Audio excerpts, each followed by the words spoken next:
대기 발령 좀 쉽지 않은 일인데요. 또 그 와중에 예수님에 대해 깊이 묵상함으로써 또 믿음으로 나아오시게 된 것을 축하드립니다. 믿음을 가지고 산다는 것의 큰 축복 중에 하나가 만사 내 해석대로 다 하지 않을 수 있는 길이 있다는 것이겠죠. 좀 그러한 것이 우리에게 종종 위기의 상황에서도 큰 희망을 던져주는 것 같습니다. 정신적으로도 건강하겠죠. 훨씬 더. 네. 정신적으로 또 영적으로 육적으로 축복 가운데 살아가는 삶의 길이 그와 같은 확신 때문에 열리게 되는 것은 아닐까 하는 생각을 해보았습니다.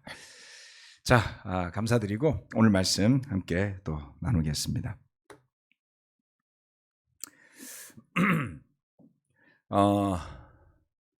오늘 설교의 제목은 우리의 산 소망 그리스도입니다.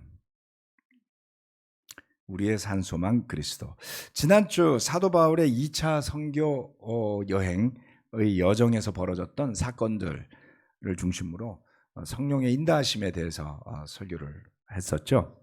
그런데 말씀 속에 놀랍게도 사도 바울이 그 2차 선교 여행에서 2번씩이나 성령님이 막으심으로 가지 못했던 지역에도 교회가 생겨난 것을 알 수 있습니다.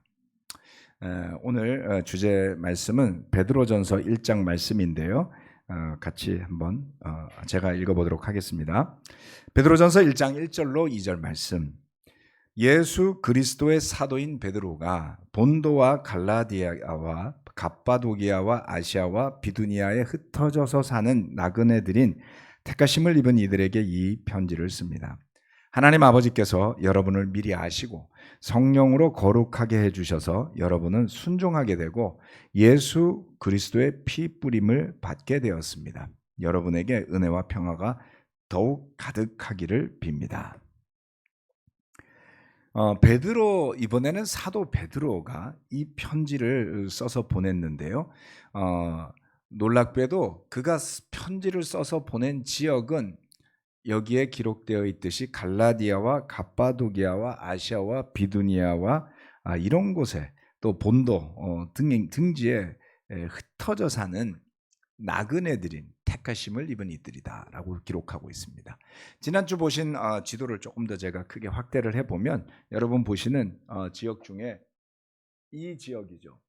터키의 그 동부 지역입니다. 터키에서 동부라고 하는지 모르겠는데 아무튼 터키에 보면 중간을 잘라서 보면 이쪽은 좀 동부 지역에 속하게 되겠죠.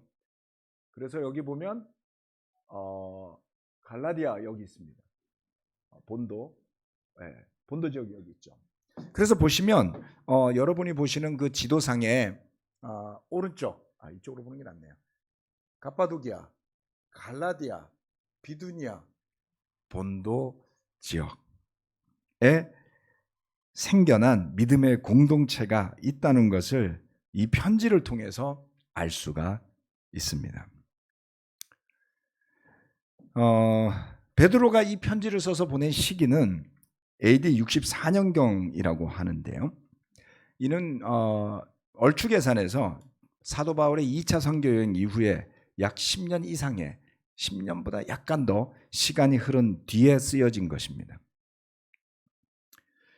바울은 성령이 막으셨기 때문에 그곳에 가지 못했는데 놀랍게도 그 10여 년의 시간이 흐르는 동안 이 지역에는 자생적으로 그리스도 예수를 주님으로 믿는 사람들이 생겨나게 된 것입니다. 어떤 기록도 없으니까요. 누군가는 가서 뭔가를 했을 거 아니에요. 그렇죠? 그런데 교회 지도자들은 누가 거기에 가서 교회를 세웠는지에 대해 기록하고 있지 않으니 그냥 추측으로밖에 할 수가 없겠죠. 결과론적으로는 거기에 누군가가 생겨난 것이었습니다. 그리고 거기에 대해 베드로는 이 사실을 인지하고 있었죠. 그렇죠? 베드로는 그 지역에 믿는 사람들이 굉장히 넓은 지역에 흩어져서 있었다라는 것을 알고 있었음을 알 수 있습니다. 그래서 그 성지 순례를 하시는 분들이 터키 지역에 가면 특히 갑바도기아 지역에 가고 그러면 그 지역에 동굴 속에 살았던 1세기 그리스도인들의 흔적을 보게 되죠. 그래서 터키 가보신 분 계신가요? 주경 자매 갔다 왔어? 춘수 갔다 왔어요? 그거 가봤어요? 부럽다. 공부 잘하는 건 안 부러운데 이런 건 부러워. 네. 그래서 흔적이 있죠. 그 시절에 이렇게 숨어서 살았던 그리스도인들의 흔적이 있습니다. 그래서 어떤 이유로 인해서 베드로는 그곳에 믿는 사람들과 교류를 하게 됐고요. 유대 관계가 형성이 되어서 편지를 써서 보냈던 것이죠. 이런 편지는 그런 유대 관계를 나타내는 겁니다. 이 여러 지역에 흩어져 사는 믿는 사람들을 베드로가 소중하게 여겼구나 하는 것도 알 수가 있습니다. 이 지도를 보면 참 많은 생각이 들게 됩니다. 이 지역은 히타이트, 성경에 나오는 헷 족속이라 그러죠. 헷 사람들이 살았던 지역이라고 불러요. 그런데 그 헷 사람들이 이 지역을 부를 때 아슈아라고 불렀다라고 합니다. 그래서 그 말이 아시아가 된 거죠. 그것이 나중에 아시아라는 단어가 되었는데요. 성경에 나오는 인물 중에 헷 사람으로 제일 유명한 사람은 밧세바의 남편인 우리아죠. 그 사람 앞에는 수식어가 붙잖아요. 헷 사람 우리아. 그래서 가나안에 들어와서 나중에 살게 된 아브라함의 후손들과 헷 사람들이 함께 어울리게 된 것을 알 수가 있는데 그 사람들은 이 지역 사람들이에요. 그리고 나중에 이곳에 교회가 생겨난 것을 생각해 보면 신약 성경 말씀에 나타나는 계획되지 않은 선교의 모습 중에 하나가 아니었을까 생각해 봅니다. 사실 예루살렘을 넘어서 유대와 사마리아와 그 지역을 넘어설 때까지 복음이 전파되게 된 것은 사도들이나 교회 지도자들의 계획은 아니었어요. 사도행전 8장에 나오는 스데반의 순교 이후에 벌어진 핍박들 때문에 사람들은 여러 곳으로 흩어지게 됩니다. 그래서 성경학자들은 추정하기를 6월절에 모여들어서 그 오순절날 베드로의 설교를 듣고 예수님의 제자가 돼서 최초 교회의 인원 구성원이 되었던 디아스포라, 흩어져 사는 유대인들이 그곳에 최대한 오래 머물려고 애를 쓰다가 스데반의 박해 이후에 다시 본인들이 살던 곳으로 어차피 돌아갈 거였지만 그들은 좀 더 평상시보다 훨씬 오래 머물렀어요. 그리고 베드로가 중심이었던 예루살렘 교회 그리스도인으로 구성원으로 좀 지냈던 것이죠. 그리고 핍박과 더불어서 북아프리카 또는 아시아 지역으로 다시 되돌아가게 되었고 아마 그들을 통해 뿌려진 복음들이 나중에 열매를 맺은 것이 아닐까라고 추정합니다. 기록이 없으면 추정만 있는 건데 그 지역에 기독교인들이 이때부터 자리 잡고 있었다는 것을 베드로 전서를 통해 알 수 있게 되죠. 이처럼 선교라는 것은 하나님이 일하시는 모습은 우리의 계획이나 힘이나 능력을 뛰어넘치는 그런 은혜로 나타나기도 하지 않습니까? 바울은 수차례 노력했지만 가지 못했던 그 지역에 성령의 인도하심에 순종한 사람들을 통해서 그 지역에까지 복음이 퍼지게 된 것을 알 수 있죠. 그러면 우리는 뭐라 그래야 되겠어요? 아멘이라고 하면 되는 거죠. 사도 바울이 분하게 생각했을까요? 자기는 못 세웠는데 나중에 그 지역에 세워진 교회들에게 베드로가 편지를 보내서 경쟁에서 졌다고 생각했을까요? 되게 유치하잖아요. 그러면 안 되는 거겠죠. 바울도 그러지 않았고 베드로도 그러지 않았습니다. 성령이 막았을 뿐이고요. 하지만 시간이 되어서 때가 되었을 때 그 지역에는 복음이 퍼져나간 것을 알 수 있습니다. 우리의 손과 발과 노력으로 다 해결하려고 하는 그런 완벽주의가 때로는 우리 발목을 잡을 때도 있지 않을까요? 성령님의 인도하심을 생각하면 우리의 상상이나 능력을 초월하는 일들도 경험하게 된다. 저는 그쪽이 나은 것 같아요. 여러분 어떻게 생각하세요?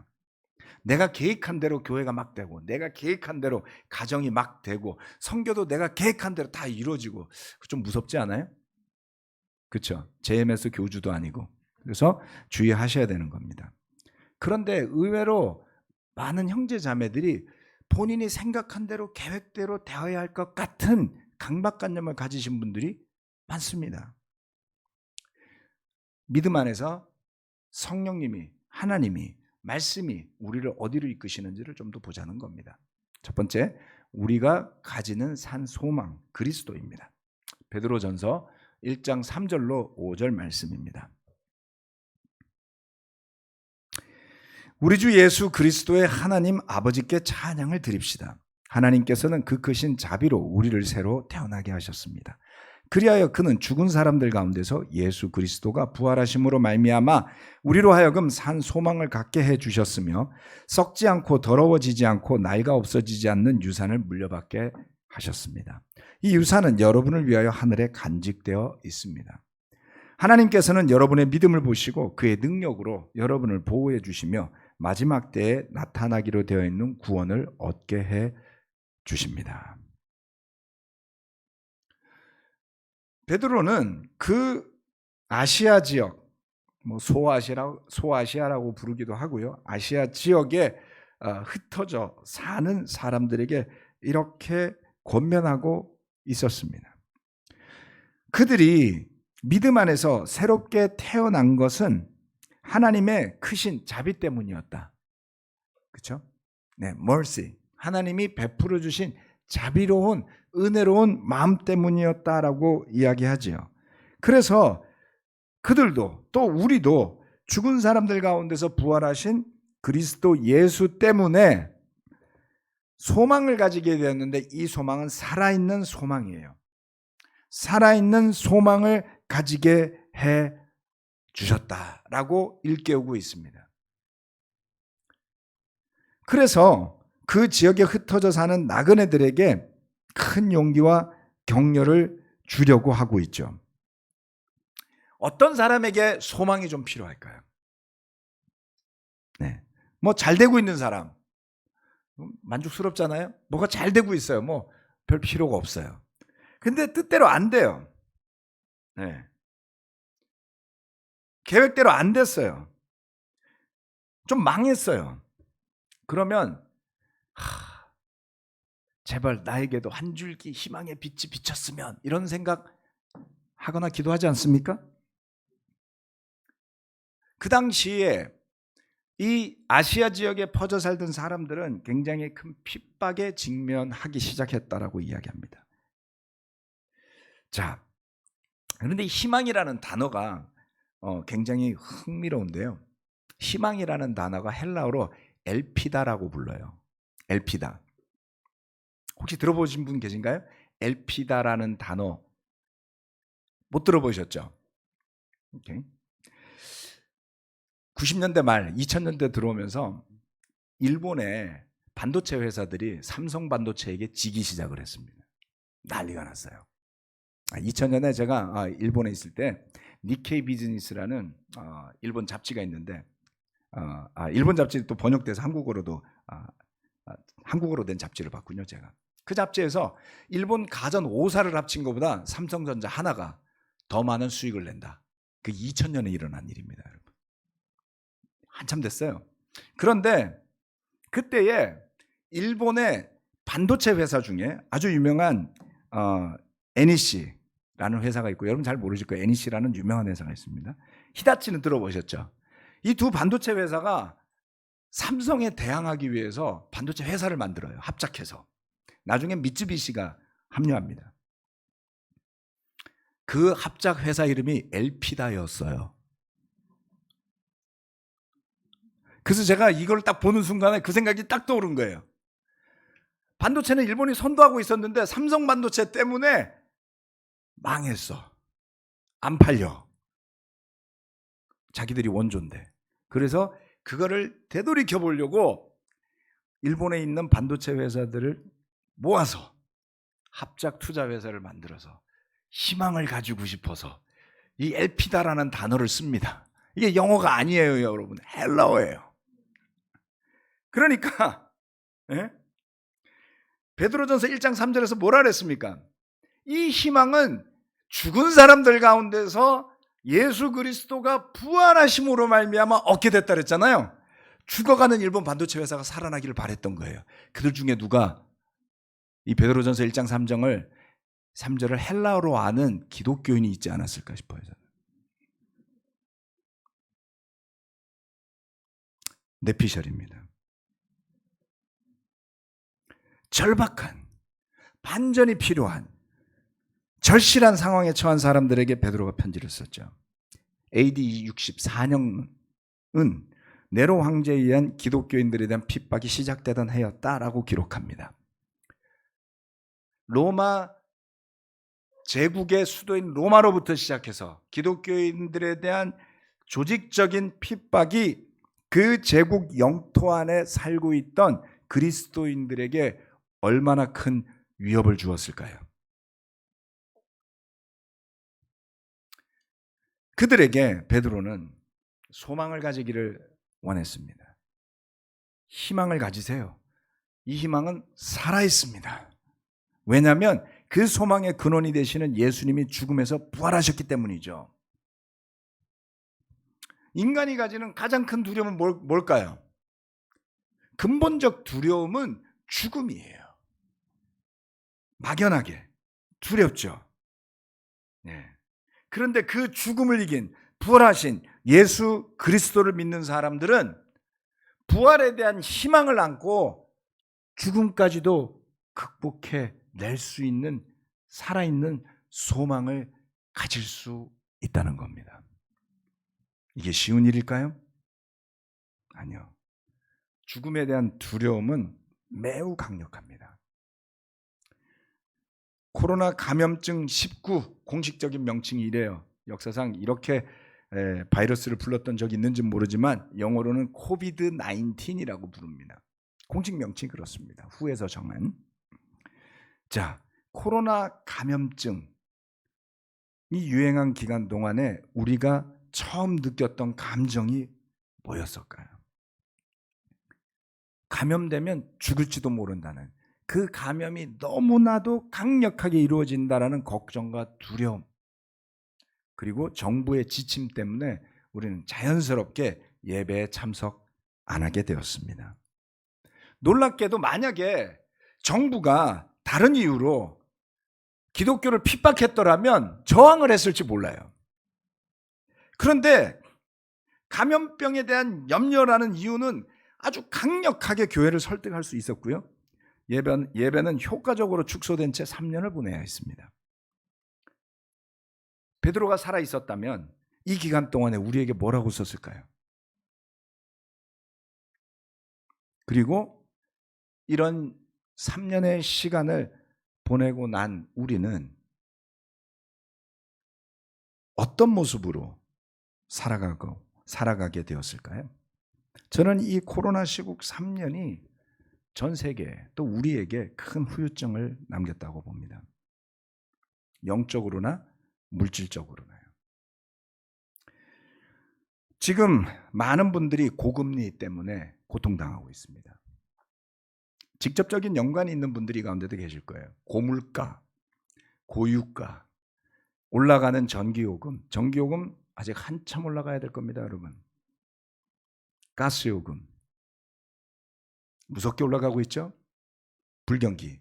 대한민국이 지금 몇 개월째 무역 적자를 기록하고 있습니다. 이게 몇 년 만인지 계산이 안 될 거예요. 왜냐하면 우리나라는 엄청난 장기간 동안 무역 적자를 경험한 적이 거의 없어요. 어떤 단순한 하나의 이유 때문만은 아니겠지만 최근에 고금리는 코로나 기간 동안 정부 보조금으로 지급되었던 막대한 양의 달러를 회수하기 위한 미국 정부의 정책 중에 하나이기도 합니다. 어마어마한 달러가 풀려나갔어요. 미국만요? 아니요, 전 세계가요. 그래서 각국의 정부들은 여러 가지 이유로 금리를 올렸습니다. 뿐만 아니라 코로나가 아직 다 끝나지 않았던 시점에 터진 러시아의 우크라이나 침공 때문에 기대하지 않았던 에너지 가격이, 유가가 급등하게 되었죠. 자동차에 기름 한번 집어넣는데 깜짝깜짝 놀라요. 10몇만 원씩 들어갔죠. 8만 원, 9만 원 하던 게 14만 원이 들어가면 여러분 피부로 막 와닿지 않아요? 네, 이미 우리 일상에 영향을 주고 있습니다. 더군다나 중국이 대만을 침공할 수도 있대요. 잘못하면. 여러분 그게 가능하다고 생각해 본 적이 있습니까? 네. 중국이 대만을 침공할 수도 있다고요. 21세기가 시작될 때 누가 이것을 예측했습니까? 미국과 중국의 사이가 나빠져서 강력한 무역전쟁이 벌어져서 그 사이에 끼어있는 대한민국이 고통을 당하게 될 것을 누가 예측했습니까? 심지어는 이런 국제정사와 그 나라들의 별 관심도 없는 그냥 평범한 개인들이 이런 영향을 받게 될 것을 누가 알았을까요? 21세기가 시작된 지 20년이 넘었는데요. 세상이 더 나아진 건가요? 더 나빠진 건가요? 희망은 더 커진 걸까요? 지금 전 세계가 어디를 향해 갈지 예측을 할 수 있는 사람이 없습니다, 여러분. 누구도 예측을 하지 못해요. 마치 네로가 부활하기라도 한 것 마냥 내가 초청하지 않은 핍박이, 내가 초청하지 않은, 내가 만들어내지 않은 어려움이 네. 그 불확실한 미래에 대한 걱정의 구름이 그냥 우리를 가득 덮고 있습니다. 미래를 잘 준비하기 위해서 걱정도 해야 되고요, 근심도 해야 되고요, 계획도 잘 짜야지 돼요. 하지만 소망이 없다면, 살아있는 소망이 없다면 어떻게 살 수 있을까요? 이 세상에서 우리가 가지는 기대들, 희망들은 죽은 소망인 것입니다, 여러분. 왜냐하면 썩어 없어질 것에 대한 소망이기 때문에 그래요. 1장 4절 말씀, 썩지 않고 더러워지지 않고 낡아 없어지지 않는 유산을 믿음 때문에, 그 부활하신 그리스도 예수로 말미암은 산 소망 때문에 물려받게 되었다 그랬어요. 우리의 많은 걱정은 썩게 되고 더러워지고 낡아 없어질 것 때문에 생겨나는 것들입니다. 그래서 우리는 이 세상의 흐름에 영향을 받아요. 그렇죠? 미국이 금리를 올리건 말건 그 걱정을 하는 날이 올 것이라고 상상이나 해봤습니까, 여러분? 미 연준이 뭐를 뜻하는지도 다 모르잖아요. 근데 요새는 뉴스에 들리죠, 이제.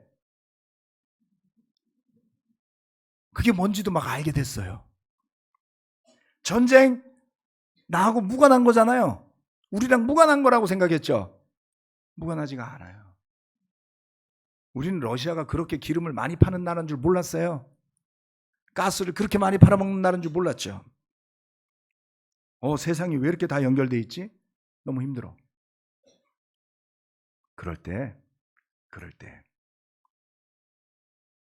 이 말씀이 우리에게 권면하듯이 예수로 말미암아 얻게 된 그 산 소망 때문에 썩지 않고 더러워지지 않고 낡아 없어지지 않는 하늘에 간직된 우리의 유산을 들여다보고 묵상해 보시길 바랍니다. 안타깝게도 엘피다 반도체는 망했어요. 삼성에게 졌습니다. 아니, 왜 일본 회사가 망한 걸 안타깝다 그래요? 엘피다라는 단어를 썼기 때문에 그렇습니다. 희망은 그 회사에 있지 않았어요, 여러분. 그렇죠? 희망은 부활하신 예수님에게 있었다고요. 그래서 여러분이 살아있는 소망이라고 쓰려면 딴 거 쓰지 마세요. 부활하신 예수 그리스도 때문에 우리가 가지는 소망이 살아있는 것이다 라는 것이죠. 그래서 그 예수님에 대한 믿음의 눈으로만 볼 수 있는 하늘의 유산이 있다 그랬어요. 유산 좋아하시죠? 아멘. 유산 많이 받으세요, 여러분. 그런데 날가 없어지지 않을 유산이 하늘에 있다고요. 관심 가지세요. 무시하고 살다가 못 받아요. 그렇죠? 부모가 유산을 주는지 말는지 관심도 없고 됐거든요 이러면 줄 것 같아요? 못 받을 수도 있습니다, 여러분. 하물며 하나님이 주시겠다고 아들의 피로서 산 생명의 유산이라 그러는데 그걸 무시하고 어떻게 구원받겠어요? 예수 그리스도가 우리의 산 소망의 근원이 될 때 믿음 때문에, 그 믿음 때문에, 그것을 믿은 여러분의 믿음 때문에 그 하늘의 유산을 받을 수 있게 되는 겁니다. 두 번째, 산 소망이 주는 힘은 믿음의 단련입니다. 힘이 있어요. 베드로전서 1장 6절로 9절 말씀. 그러므로 여러분이 지금 잠시 동안 여러 가지 시련 속에서 어쩔 수 없이 슬픔을 당하게 되었다 하더라도 기뻐하십시오. 하나님께서는 여러분의 믿음을 단련하셔서 불로 단련하지만 결국 없어지고 마는 금보다 더 귀한 것이 되게 하시며 예수 그리스도께서 나타나실 때 여러분에게 칭찬과 영광과 존귀를 얻게 해 주십니다. 여러분은 그리스도를 본 일이 없으면서도 사랑하며 지금 그를 보지 못하면서도 믿으며 말로 다 할 수 없는, 표현할 수 없는 즐거움과 영광을 누리면서 기뻐하고 있습니다. 여러분은 믿음의 목표, 곧 여러분의 영혼의 구원을 받고 있는 것입니다. 베드로는 이야기했어요. 지금 여러분이 잠시 동안 여러 가지 시련 속에서 슬픔을 당하고 있다고요. 그렇지만 기뻐하라 그랬어요. 기뻐할 수 있다고요. 왜요? 어쩔 수 없이 슬픔을 당하게 되었지만 내가 네로 황제를 뽑은 것도 아니고 내가 이 나라에 원해서 태어난 것도 아니지만 그것 때문에 어쩔 수 없이 슬픔을 당하게 되었다고요. 내가 예수님을 믿는 내 믿음의 선택 때문에 받지 않아도 핍박도 받게 되었다고요. 그렇지만 기뻐하라 그랬어요. 왜요? 그 다음 구절에 나오죠. 하나님께서는 여러분의 믿음을 단련하셔서 불로 단련하지만 결국 없어지고 많은 금보다 더 귀한 것이 되게 하시며 이렇게 이야기를 했습니다. 이 구절을 잘 보면 1장 7절 말씀의 전반부는 풀어서 쓴 것입니다. 풀어서 쓴 것인데요. 하나님께서 그들의 믿음을 단련해 주실 거라고 말했어요. 무엇 때문에요? 네. 그 믿음이라는 것이 금보다가 더 귀한 것이 되게 하셨다 그랬어요. 하나님이. 무엇 때문에? 시련 때문에. 시련이 믿음을 소중하게 만들어준다라는 겁니다. 자, 야고보서 1장 3절 말씀이 있습니다. 여러분은 믿음의 시련이 인내를 낳는다는 것을 알고 있습니다. 아마 이 자리에 앉아있는 한 100여 명이 조금 넘을까요? 예. 여러분들 한 명 한 명이 어떤 시련을 겪고 있는지 우리는 다 알지 못하잖아요. 저도 다 알지 못해요. 여러분들이 이야기해 주실 때까지는. 그것이 우리 용화 형제가 말했던 것처럼 정말 몇 년 동안 열심히 다녔던 직장에서 대기 발령 이런 거 안 받아 본 분들은 그게 뭔지 모르죠. 그게 가져다 주는 스트레스, 시련이었을 겁니다. 또 어떤 분들은 금리 때문에 걱정하시죠. 대출 받은 금액들이 있으시면 쉽지 않을 거예요. 네. 어떤 분들은 건강 때문에 쉽지 않을 수 있죠. 어떤 분들은 정신적으로 좀 쉽지 않을 수 있죠. 어떤 분들은 그게 뭐가 됐건. 그런데 믿음이 없다면 그런 시련과 고통은 진짜 하나도 유익하지 않아요. 고통은 피해야지 좋은 거 아닙니까? 그렇죠? 시련이나 슬픔은 싫은 거잖아요. 네. 그런데 성경 말씀은 다르게 이야기를 하고 있습니다. 믿음으로 시련을 마주하게 되면 어떤 열매가 나온다는 거예요. 믿는 자들에게는 시련조차도 좋은 열매를 맺게 해준다는 것이죠. 무엇이든 놀라워요. 믿음을 거치면 좋은 것으로 변화될 수 있다는 겁니다. 우리들은 사실 쓸모없는 사람이라고 말하지 않았나요? 우리는 다 죄인이라고 말하지 않았나요? 그런 우리가 예수 그리스도를 향한 믿음 때문에, 그 예수님 때문에 의로운 사람이 된다는 거예요. 굉장히 불편하죠. 의롭다 그러면. 예. 우리 힘으로 된 게 아니래잖아요. 믿음 때문에. 믿음을 거치니까 죄인이 의인도 되고요. 예수님 때문에. 믿음 때문에 죄사함도 받게 되고요. 믿음 때문에 구원으로도 갈 수 있어요. 믿음 때문에 성령도 받게 됩니다. 이거 완전 대단한 거예요. 그런데 우리는 믿음이라는 같은 단어를 놓고 어떤 믿음을 갖고 있는지를 이야기하면 갑자기 고민스러워져요. 여러분, 무엇을 믿고 있습니까? 여러분의 믿음을 어디에다 두고 있습니까?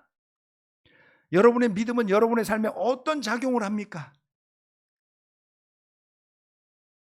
시련이 닥쳐왔을 때 믿음이 없으면 원망밖에 남을 게 없고요. 가능하면 회피하는 거, 그리고 할 수 있으면 잊어버려야지 돼요. 그렇죠? 그냥 약 하나 탁 먹으면 싹 잊어버리는 거, 그런 거 없을까요?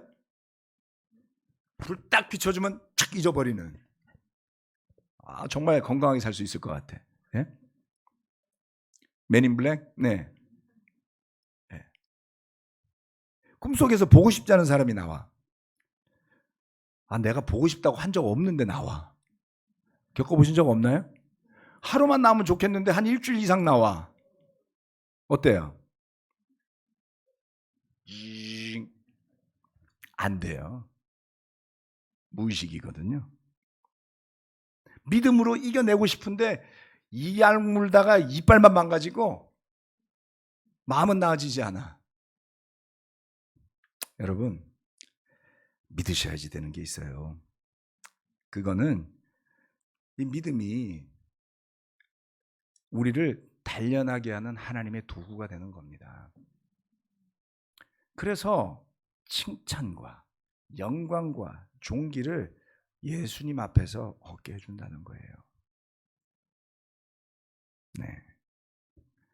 이 믿음은 자신에 대한 신념이 아니라 하나님과 우리 주 예수 그리스도에 대한 무한한 신뢰를 의미합니다. 그 믿음이 두터운 만큼 우리가 삶에서 부딪히는 문제들도 잘 소화되어질 수 있습니다.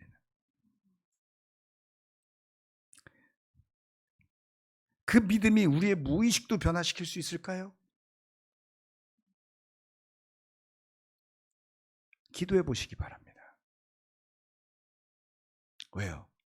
우리 힘으로 할 수 없는 것을 하게 하시는 하나님의 능력이 있으니까요. 그럴 때 비로소 우리가 우리의 궁극적인 목표를 향해 걸어갈 힘들이 생겨납니다. 1장 9절 말씀. 여러분은 믿음의 목표, 곧 여러분의 영혼의 구원을 받고 있는 것입니다. 받게 될 것이 아니라 이미 받고 있다고 표현하는 것에 주목하시기 바랍니다. 유산이 두둑하신 분들이죠. 유산은 쓸 수가 없어요, 지금. 안타깝죠?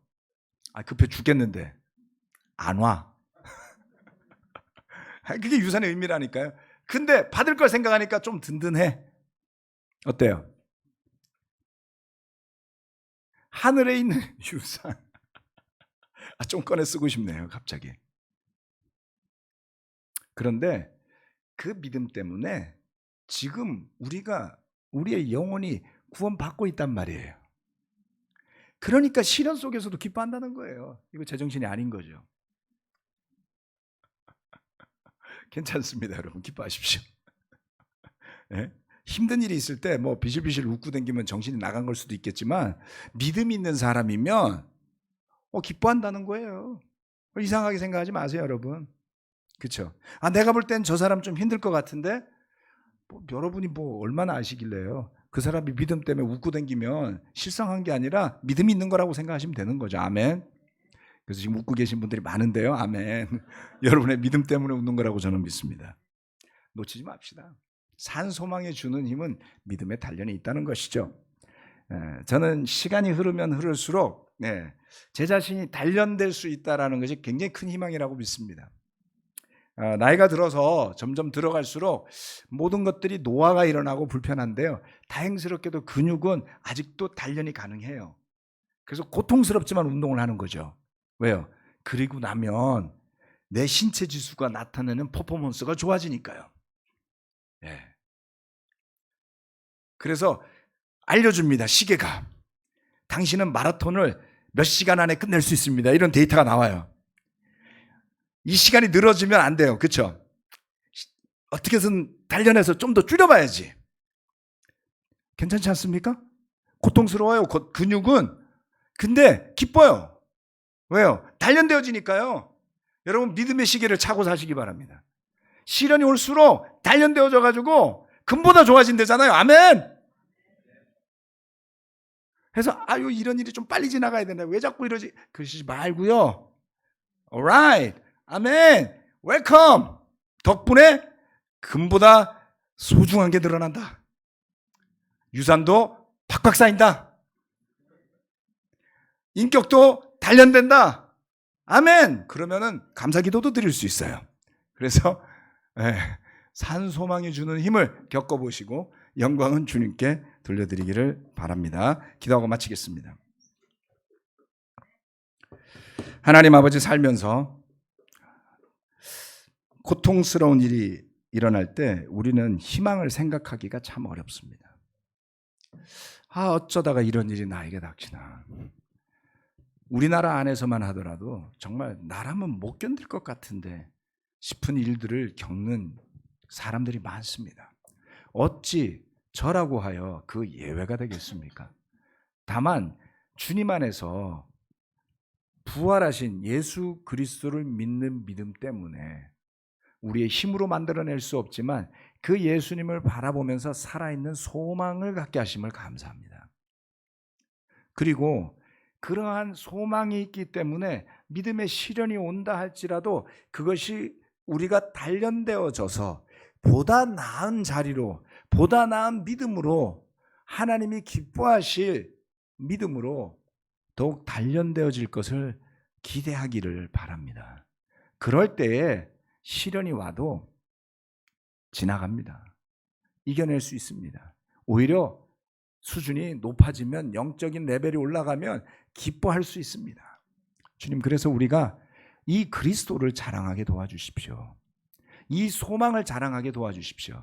우리가 이 땅에서 썩어질 것들 때문에 하는 자랑이 아니라 아직 받지 못했지만 언젠가 받게 될 그 하늘나라의 유산과 언젠가 받게 될 주 예수 그리스도 앞에서 받게 될 칭찬과 영광과 존귀를 생각한다면 지금의 삶이 비루해 보일지라도 어느 누구도 용기를 잃지 않는 기쁨 가운데 살아가리라고 믿습니다. 주님이 주신 믿음의 축복에 감사드리며 예수 그리스도 이름으로 기도합니다. 아멘.